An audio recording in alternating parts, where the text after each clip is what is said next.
اسہال یعنی دست۔ دستوں کی ابتدا عموماً تیسرے ماہ سے شروع ہو جاتی ہے۔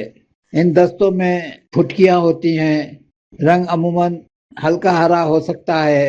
دانت نکلنے کے زمانے میں بچوں کو یہ دست ہوتے رہتے ہیں جب تک کہ دانت پورے نہ نکل جائیں۔ ان کی پراپر دوا ہے کیمومیلا 30۔ کوئی اور دوا دینے سے یہ دست ٹھیک بھی نہیں ہوتے اور بچے کو بے چین کر دیتے ہیں، چاہے وہ ہومیوپیتھک دوا ہو یا ایلوپیتھک۔ باسی چیز کھانے سے یا فریج کی رکھی ہوئی چیز اکثر مروڑ ہونے لگتے ہیں۔ مروڑ کے بعد اگر دست آ جائے اور مروڑ ختم ہو جائے تو اس کی دوا ہوگی آرسینک ایلبم 30۔ دستوں کے بعد بھی مروڑ ختم نہ ہو تو اس کی دوا مرکسال 30 ہوگی۔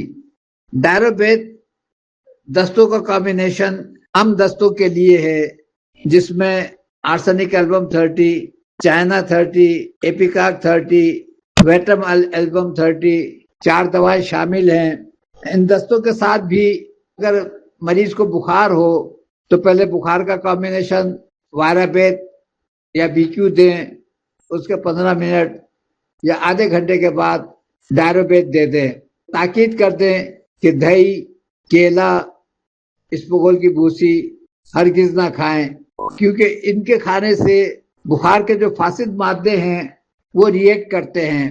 بخار تیز ہوتا ہے یا بخار ٹھیک نہیں ہوتا تو دستوں کی بھی شکایت ٹھیک نہیں ہوتی، اور یہی وجہ ہے کہ اکثر لوگ کئی مہینے ہو جاتے ہیں ان کے دست ٹھیک نہیں ہوتے۔ آب و ہوا کی تبدیلی سے مروڑ اور دستوں کی پراپر دوا آرسینک ایلبم 30 ہے۔